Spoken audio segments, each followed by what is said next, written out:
Hey guys, welcome back to another episode of Mantalk.ke. Thanks for coming back for another week of conversation. This episode, as always, is sponsored by Johnny Walker. The premise of the partnership is all about keep walking through life's ups, through life's downs, and have conversations along the way. So that's what we're going to do today with me and Oscar in the chair. How are you feeling this week, buddy? How's everyone? How are you doing? Mm-hmm. It's a fantastic episode. I think you've been running with us and realizing the tone is different. They've been walking with us, brother. Yes. In fact, they have been walking with us. Yeah. That's the word. You've been walking with us. You're realizing the tone is different. The vibes are different. We're at Bella Rio Barbershop. The set is beautiful, and we're really grateful to be here. How I feel today? First, I feel exhausted. And let's be honest. Let's put it there. We shot an episode a few hours ago, and we're shooting another one just to make sure the shooting is consistent. And to be honest, I'm feeling the day. But nonetheless, I'm really excited to get to know more about you, I believe, through the game that we're playing today. Yeah. And you being tired today is testament to keep walking. We're tired. We have to keep walking through keep producing podcasts. Yeah, because we enjoy doing it. And so we've done this before on the pod where we've asked each other certain questions. But today, we're going to ask those similar questions, but the crew is going to ask them. Yeah, so it's going to be a little bit, and then the idea of this is for us to get to know each other better. Yes. Because sometimes you have similar conversations, but now we're going to be prompted to have certain ones that maybe we've not had before, and ask questions we've maybe not asked before. That's today's agenda. So today our crew is going to ask us questions. Yes, so specifically. If you hear a lovely voice, you might not, or you see scribbles down the screen. If they're listening, we'll repeat the question that they've said. So Probably. That's how we're running this. I'll repeat the question. So really excited to do this. Enjoy it. So I think we should start with question number one. To Anita at the back. Yes. What's a song that reminds you of an important time in your life? What is a song that reminds me of an important moment in my life? Okay. Interesting. So I think I want to cheat, and I want to say an album. Okay. Neo, Year of the Gentleman. Oh my God. And I'll tell you why. Is this a sponsored album? No. Only Johnny Walker's are sponsored. Only those guys. Year of the Gentleman. Year of the Gentleman. Why are you not? I'm not surprised what by a that. time, guys! This album. Let me tell you the story of how it came about. So in my house, we don't listen to non-secular. We listen to non-secular music, right? So typically, we weren't allowed to listen to R&B, hip hop, because very Christian household. But when you go through life and you're in your teens, you kind of want to explore and venture out. And my brother was on the bus on the way back from school, and remember the iPod minis? No, iPod Nanos, the really thin ones with the circle. So he found an iPod on the bus, and he came home with this treasure chest. Like, I found this. It's got music on it. So I was like, okay. When he was done with it, we shared a room. When he was done, I'd be like, okay, can I now listen to the? And so what was installed on there was Linkin Park, some other rock bands, Ed Sheeran, the first album, and Neo, Year of the Gentleman. And for the first time, I consumed R&B that was, so sick of love song, and it was, I didn't understand romance or anything like that, but it was a feeling. And that's when I was like, oh, okay, you can express yourself through words, lyricism, and that's when I started to like R&B. Did you start to R&B to girls randomly in class? That's a personal question. But but I just feel like, I don't know, it was a new way of hearing somebody express themselves. Yeah. And so, that was a time in my life that I remember coming into manhood a little bit in a certain context. And that album was definitely something that triggered that. Yeah. Yeah, okay, strong. I have so many songs in my head, but it has to be a Sauti Soul song. I'm thinking about the one that the guys the one that goes nilipokuwa prime nilisema nakunoki ukaniseti kwa odijo. Something like that. Yes. That one. You I'm can familiar with the song. You're familiar with the song. Oscar strapped me in the car and made me listen to Sauti Soul. Yes. Thank you for that. Yes, Thank you. it's important. Yeah. Culture. Shout out to the band. Yes. Culture. Yes. I think that song really encapsulates what it's like growing up in love in Kenya. Like it's all different phases of life and love as a Kenyan. I think it's one of the most beautiful songs that encapsulates what it means to be Kenyan and to experience life and love as a Kenyan. So like for many different phases of my life, like I can use that song and go Manze primary school. I remember there was that chick who I said I liked and then I got in trouble. Then university, there was a chick who you always felt since you were a kid. Exactly, and then she was like, nah, I'm not about you. I'm about big men in Range Rovers. Goodness me. Then you have now reached this phase of life where now you can take her for the cocktails. Yes. That song, I think, really encapsulates very many phases. And shout out to Soul for that. And shout out to being on the podcast, man. We love those guys. Shout out to the guy. Would you say that love is a sure thing? Love is a sure thing. As in like now in this phase of life after listening to it? Yeah, it is. Interesting. It is. Okay. How happy you are? What's going on? Why are you so excited? Because we've been talking about journeys for so long. I just feel like... You know, Eli... Do you want to say anything? No, I'm not. Okay, I'm just asking. No, I'm not. I see why you're taking things. I'm just asking questions. Keep walking. I'm just podcasting. And we're walking briskly. All right? What's the next question? Next question. When was the last time you felt truly seen by someone? Ooh, Eli. Go. Last time I felt truly seen by somebody is... that's really good. That's a really good question. Last time I felt seen by somebody was... I feel like it's been a collective group of people that have seen me. I think I spoke to this in the first episode. I think 2024, tough overall.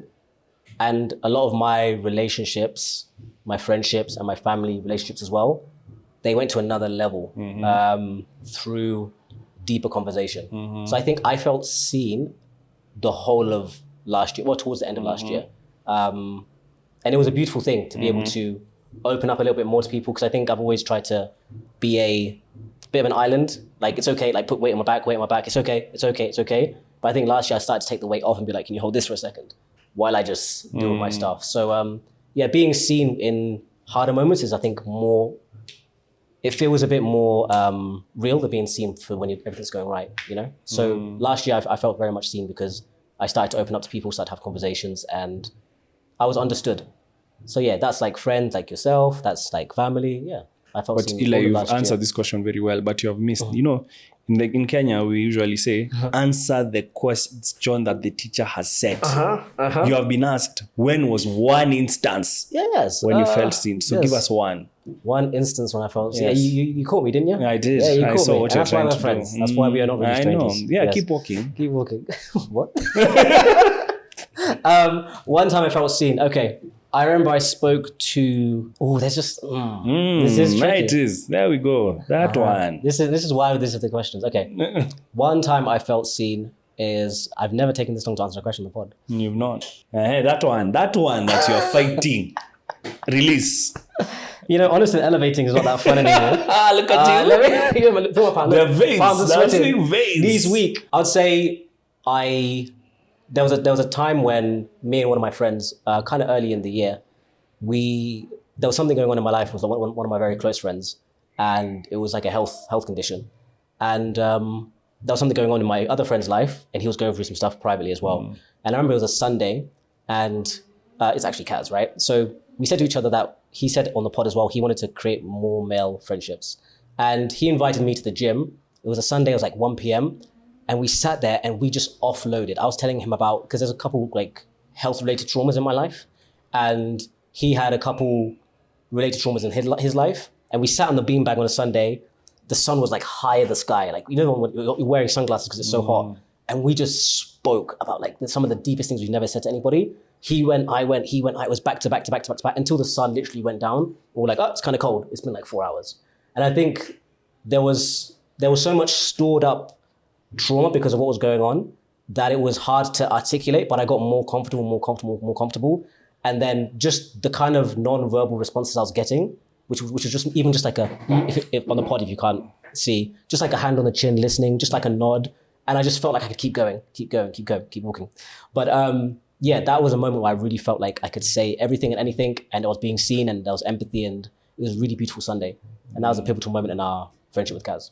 Wow. Yeah. See? Yeah, Very yeah, sweet. yeah. Very sweet. Yeah, yeah. Everyone's attentive now, Eli. Even the crews. See, they're all focused now. Yeah. Trauma's a thing, huh? But how about you, buddy? When was the last time that you felt seen? It's okay. Yeah. You've had time to prepare. I have. Last time I really felt seen. Also involved some of my friends. I think I was going through a really, really hard time. I think a year or so ago. Just, job hunting and the way that tends to go. And Eli stepped up in a really pivotal time in my life. And it was a bill that he paid.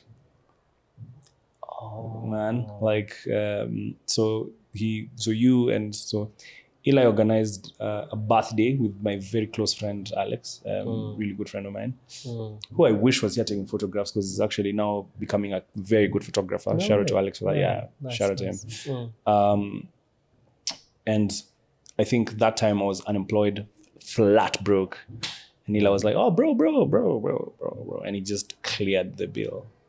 And I never forget that moment because a year later things have changed. Everything's fine now. And yeah, man, that for me was a massive moment. I remember that. Yeah, massive. Yeah. You probably didn't think it was that massive, but it was massive. And I was like, for a moment, I was like, yeah, this guy. You can say what you want to say about him, and he's a bit too bougie. Even me, I find it weird.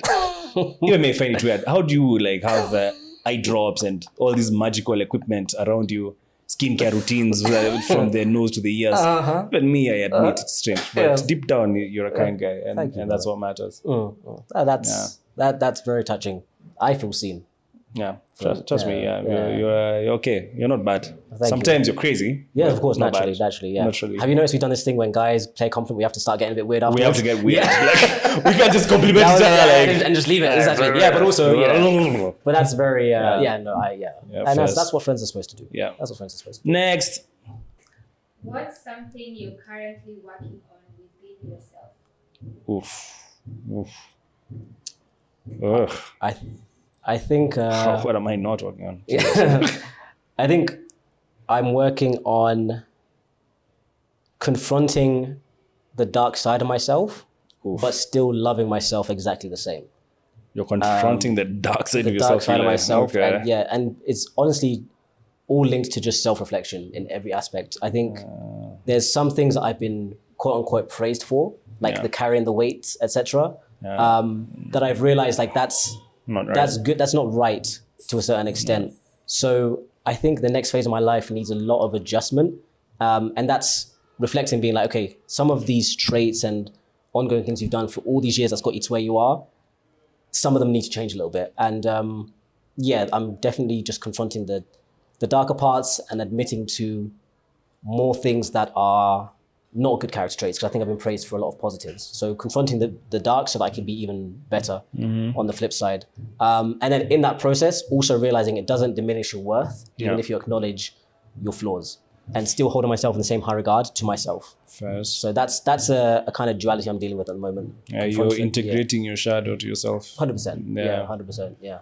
It's a Jungian concept, but it's fair. Yes. Okay. I remember when I had when I introduced my shadow, and I still am, was I think when I was 23, 24.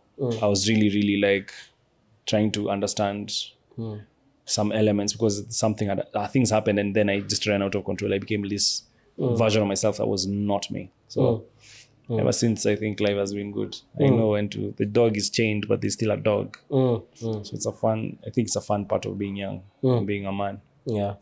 What about you, For buddy? me, what I'm working on, one is clarity. I think I'm really, really trying to be very clear about what it is that I want, how it is I want to get it, and kind of to visualize that life. I think for a long period of my life, things have been so uncertain and we've been moving in a very unpredictable pattern. And so I just want clarity and predictability around my own life. I feel like now I just want a steady stream of income, a steady stream of health, a steady stream of love and joy. So that's where my mind is at right now. It's just just be very clear. like about like and structured about how things will go. Yeah. Why are you nodding like that? Look at this guy. I said love, and I'm feeling so immature, and I wanted to take it somewhere, but no, we're gonna stay objective to what we're doing. But that's a beautiful answer. That's a beautiful answer. Yeah. So that's why I'm this guy. Chokozi jamani. This guy. And the thing is, I've actually been watching the clarity happen through our conversations. Like I can hear the way you respond to certain situations. Like something happened during this weekend for you that typically would have rocked somebody. But the clarity you have from the conversation we had is like, let's look objectively at what's happened in the last 48 hours of my life. Kindly. This is a blip in a beautiful story. Nothing. Yeah, and you can fixate on those things and say, it's literally nothing. I would say what happened on the pod, but then gives somebody someone out there. Someone out there. This guy. Why, Ayana? I hear you. But then all I'll say is, I think in life, there's no such thing as things going right and things going wrong. Those objective views are dangerous. If it's very dangerous to be binary about your life's outcomes. Like there's the parable of the man with the horse that typically happens, where a man that is typically told, where a man got a horse in the field and then the son rode the horse and fell and broke a leg.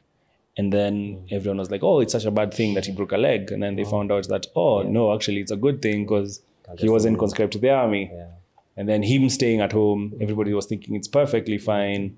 And some more crap happened. Yeah. Anyway, the point of the story is we will never really know when something good or bad is happening in our lives. All we get to do is live it and to enjoy it and to be present within it. And that's all I'm trying to do right now. It's like, I just want to be clear and structured about A is B, B is C. Mantalk is this, my career is this, my life and relationships is this bus. I don't want much.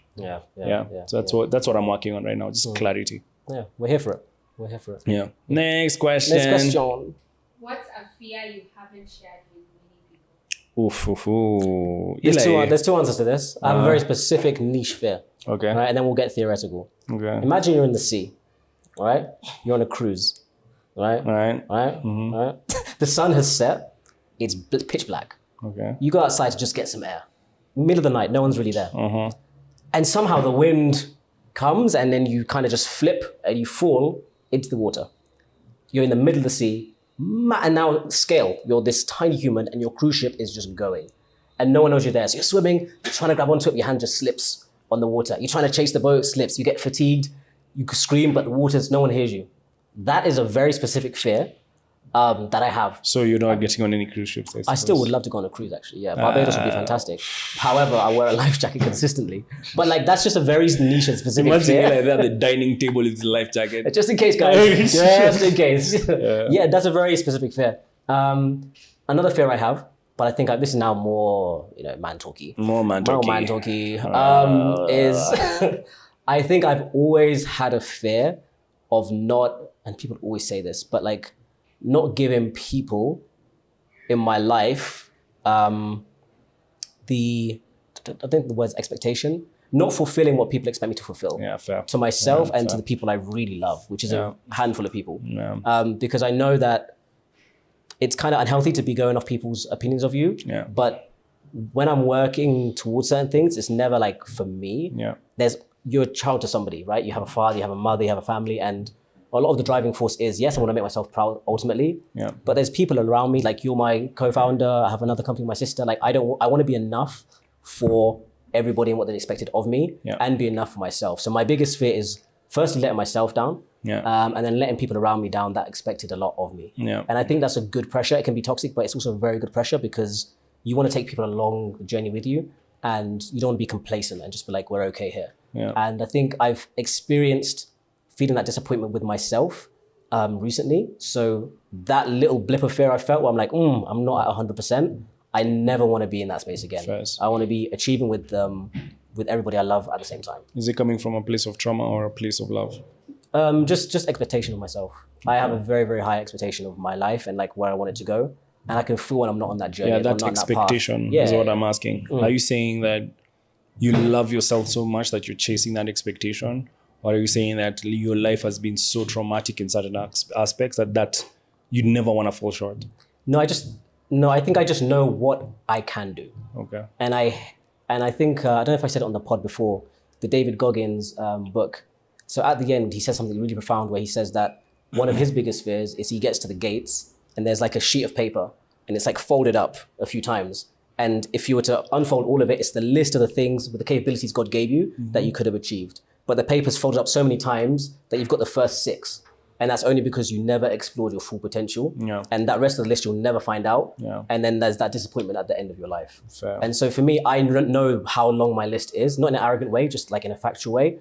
I know like my capabilities, and the idea of wasting that, it's just something that really bugs me. And that's one of my biggest fears. Like wasting that is, Wasted potential is also my biggest fear. Yeah, it's the like, worst. I think that objectively, I chase it in every different way that I can. I worked in law for some time. That didn't seem to be helping me get to the places I needed to get to. Got into finance, and it's trying my best to kind of make my path through that. And like, to be honest, it came from that thing where it's like, but all you're doing in a transaction is this one piece. Why can't you do like the full deck and learn about that and understand deals from that perspective from my career? And then for my own personal life, it was just like, for a long time, I had this phobia of companionship. I was like, what's the belief in that? And then now I'm in this phase where I'm like, but it's a key part of learning about and actualizing yourself. Yes. Yeah. So then you listen to that, this guy. It's very interesting.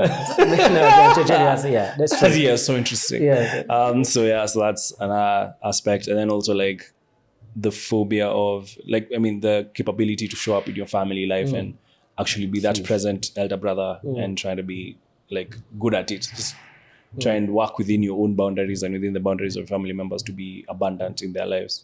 Like also that now is where you're trying to figure that out. Because if you're not, that also has its own dysfunctions. So like it's this like kaleidoscope of, I'm using big words, it's this mesh of I'd say opportunities and costs and your capability to execute. And like you just look at that and you try and optimize for the best. Like I've told you, I am now consciously thinking about fitness. Previously, didn't have that thought in my head, never came on. We've had podcasters and we have had podcasts with fitness professionals. But in my mind, I was like, hey, yo, bro, it's a bit of an ask. But now I've reached that phase in my life. I'm like, no, Oscar, to achieve a proper quality of life, you have to kind of get it. So that wasted potential element is big. Specific fear. Do I have anything specific that I fear? Maybe. Have you ever been in that situation where like it's dark and then you're walking and then you can swear on God something is seeing you? Yeah. Like you can swear there's something. Yeah. I really hate that. Like I think that's the thing I've never managed to shake, which is like me when I'm the guy who when I turn off the lights I walk briskly to my room. So yeah. It's very honest of you. Yeah, it is. So you're scared of the dark is what we're... I'm not saying I'm scared of the dark. I'm just like... Yeah, I hear you. Yeah. The dark. Like I get always that. kind of you kind of feel them here on your neck. Yeah, it's like there's something. Yeah, like... Yeah. I don't know if it's like an instinct for survival. We need to turn that switch off. We'll bring a professional on to talk about that. Yes, maybe. please. Yes. Please but I know what you mean though. That little like... Or when you're going up the stairs a little bit quicker than just in case. Usually go at a leisurely pace. Suddenly you're moving very quickly across the house. And all the lights are on. Yeah. There must be a primal thing. I don't know what it is, but I've never managed to shake it. Like I'm in the dark, like I don't like staying too much in the dark unless I'm sleeping, but not just chilling. Yeah. Facts.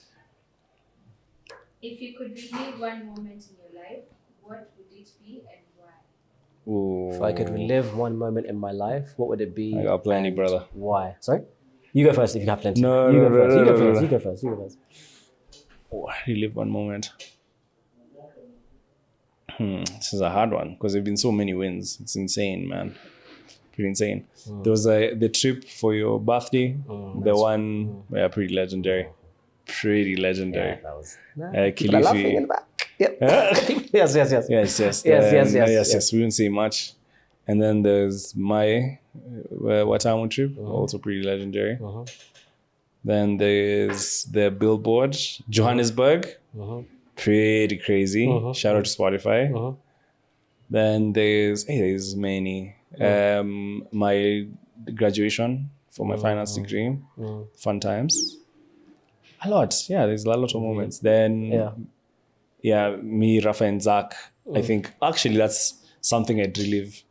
I'd relive something that most guys wouldn't think I would, but like it's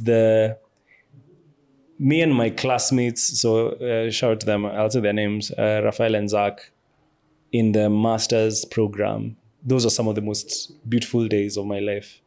Because we're in the middle of London, we're trying our best to like cram these exams that are coming, and we are just like studying. And then in the middle of those studies, we'd shoot our own mini Mantalks where we're talking about like what's it like being Namibian, what's it like being Danish Ghanaian, what's it like being Kenyan, what's it like being like what is our view as men, how are we chasing our ambitions, why are we lawyers want to get into finance, what's the thinking around it.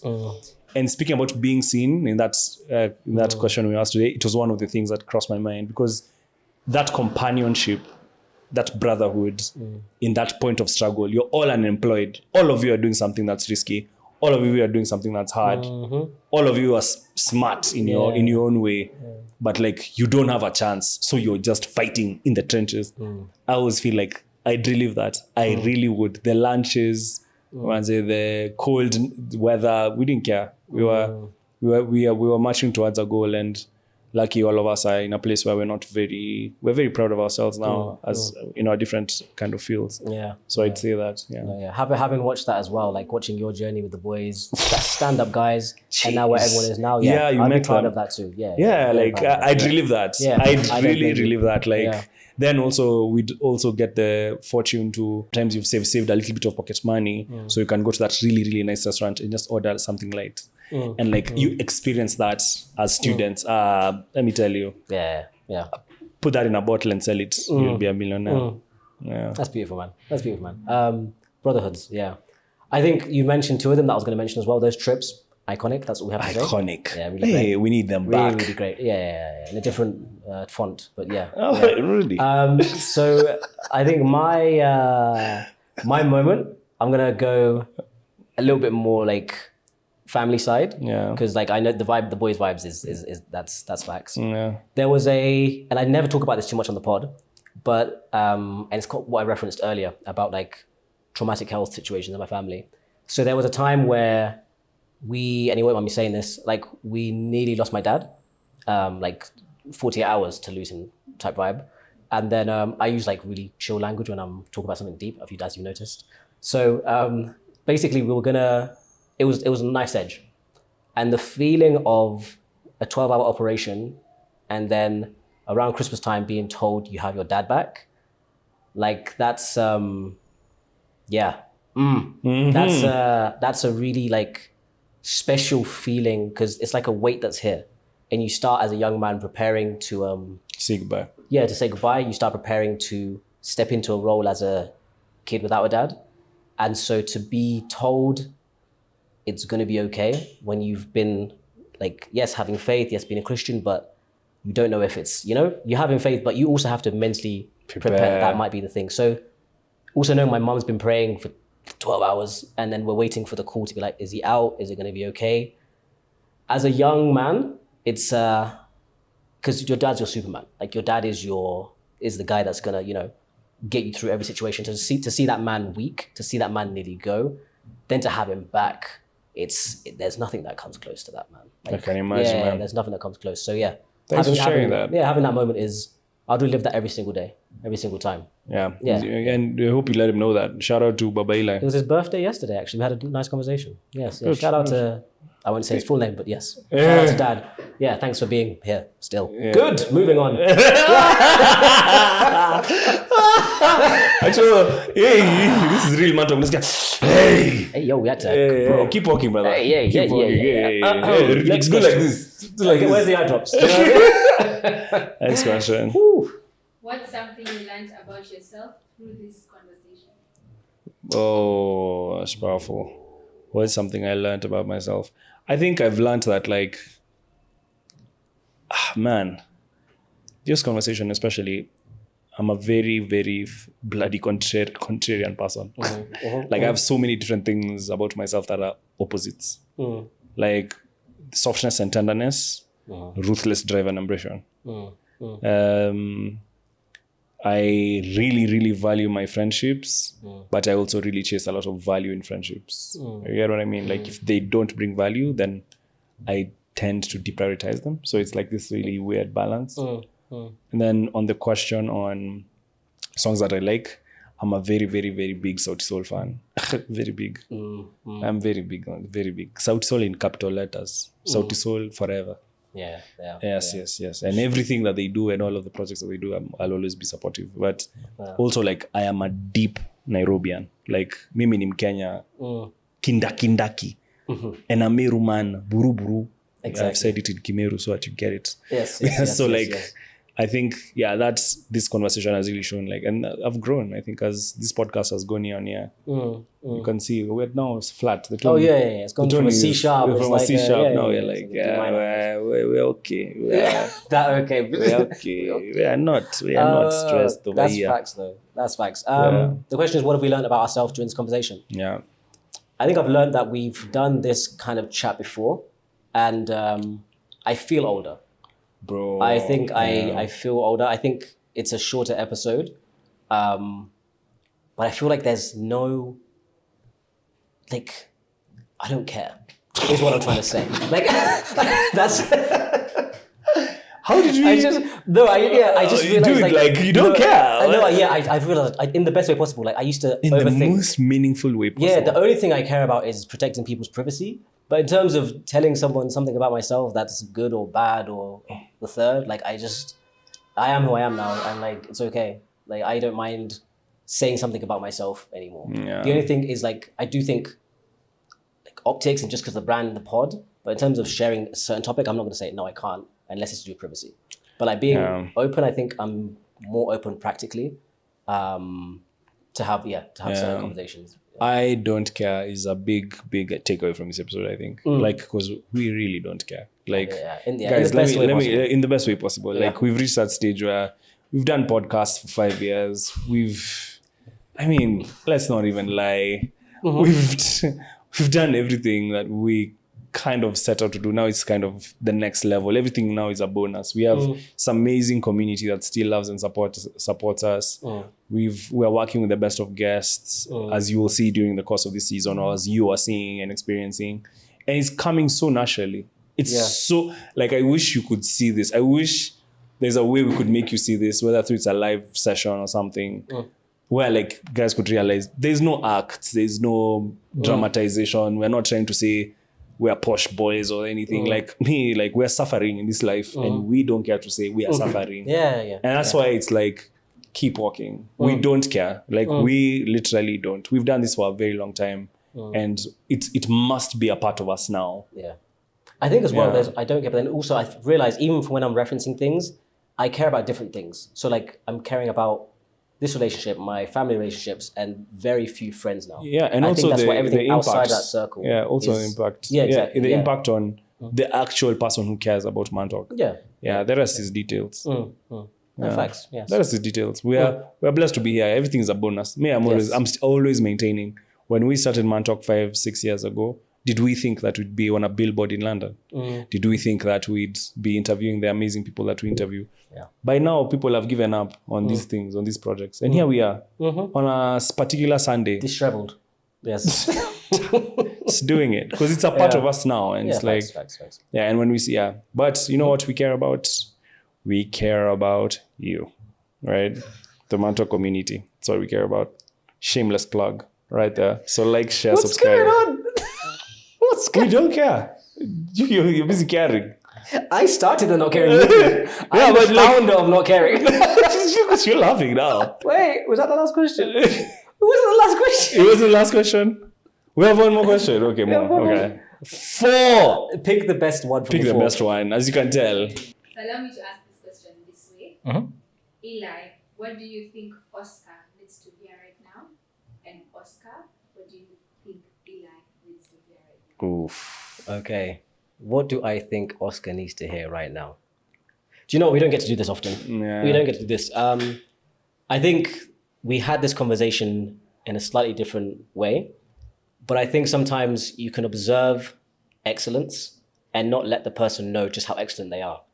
And when you don't hear it enough, you can forget, because you can be doing your own, so locked in that you don't get to zoom out from other people and see, like, what you've done.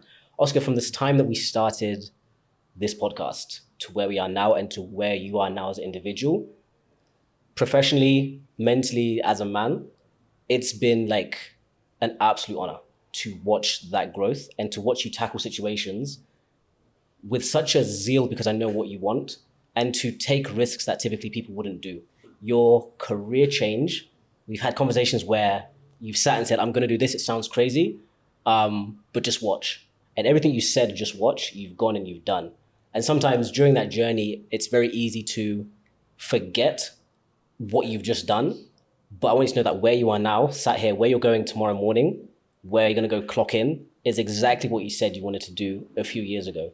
So if those moments of doubt come where you're like, I've arrived, but this is not what I thought, or I'm on this path, but it's not what I thought, sometimes it's just a slight meander, but the route you're taking is a very, very niche one. It's not a beaten path. And to be a friend, to be on the other end of the phone during this journey, it's the honor of my life. And I'm very excited to see what the rest of this journey is for you, because dude, like your capabilities and your heart as a human, it's only greatness on the other side. So if you ever don't get told that enough by people around you, I see it. And if you need to see it, just call. So, that is true. That's fair. That's fair. I'll give you that. Thank you so much. The waterworks were close, but as you can tell, first go back in there. In there, but you're a good human. Very good human. Thank you, Eli. You are as well, and you do remind me when I fall short that we are excellent, and we have to keep trying and to keep striving. Okay. The one thing I think Eli needs to hear, man, is you are exponentially. Like not a little bit, like exponentially better than you thought you would be. So yeah, when you just came into Kenya and you kind of was starting out in your content creation journey and you had this elaborate plan to consistently add value, whether it's through the events that you did, or whether it's through the, man, Jesus Christ, like how many bloody events of yours have I gone to? Yeah, it's a lot. It's you've done so many events where you've worked with thousands of young entrepreneurs, thousands of people trying to kind of turn the key and turn the corner in this economy that can be challenging. And bro, like you are exponentially far ahead of like where you thought you'd be. Now you're running a marketing company. I mean, that wasn't in the cards when we started talking. Now we have this media business that hopefully is about to turn a corner as well.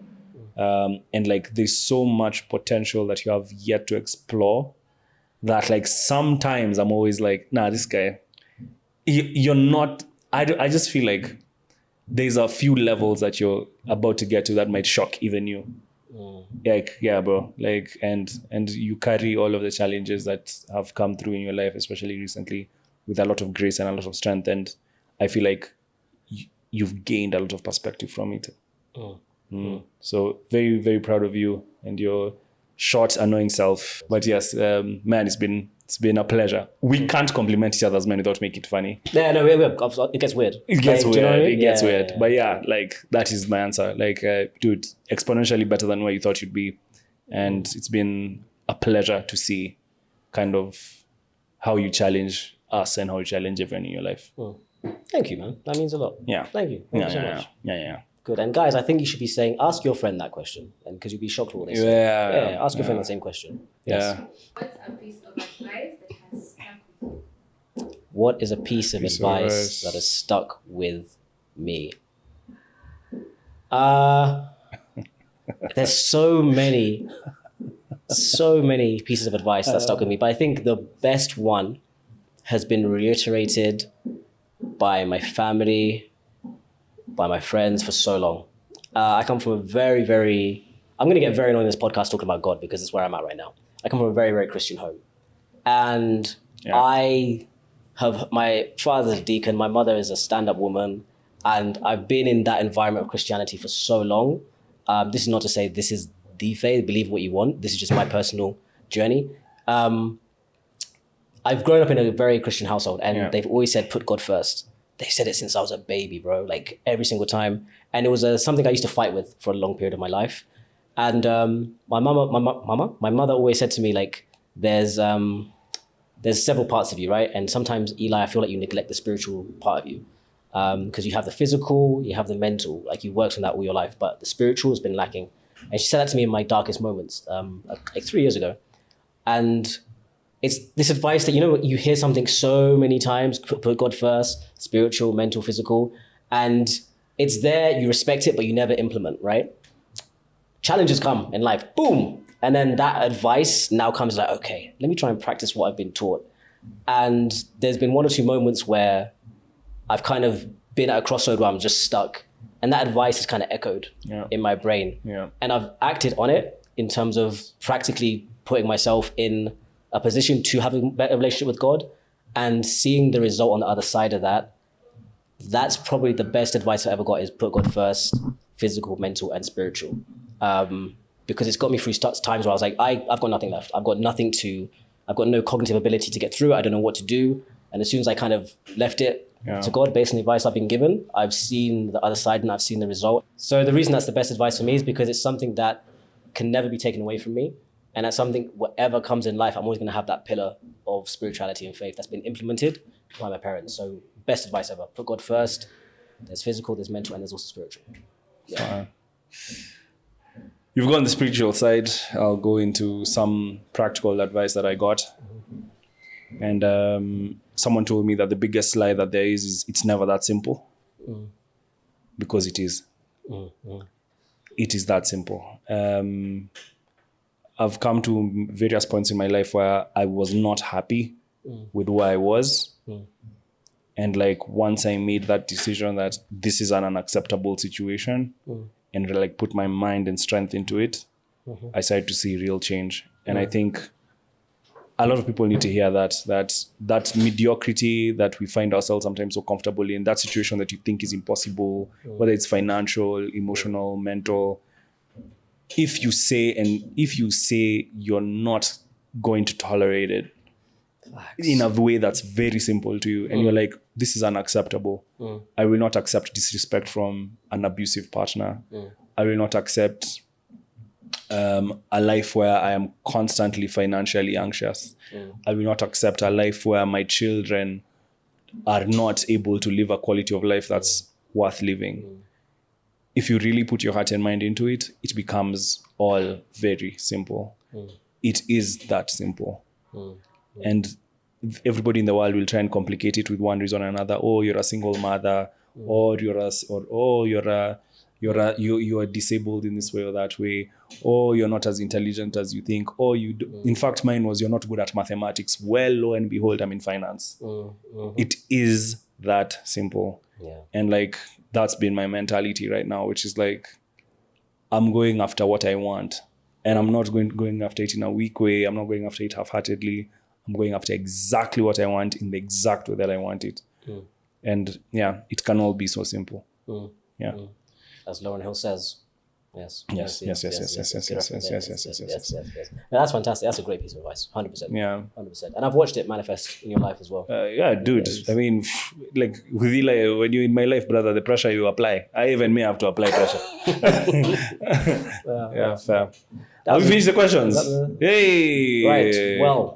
That was acrobatics. Yeah. I was feeling so silly at the start of this episode, but then Anita said, "No, these are the questions." Yeah. And I'm glad we did them. I say to anyone watching it, if you've enjoyed the responses to the questions, write them down and ask a friend. There's a board game we got these from. It's called We Are Not Really Strangers. Yeah. And I think it helps develop connections and relationships very well. It's not sponsored. It's just a really good game. Just vibes. What is sponsored is this episode by Johnny Walker. All All about Keep Walking, and they've really understood what Mantalk is all about. It's about journeys, about sharing perspectives along the way, and that's what we got to do today. Always a pleasure doing it with you, brother. Always a pleasure. And we hope you enjoyed this episode. Half as much as we enjoyed making it. Because we had a ball. See you next week, guys. Have a good night. Peace.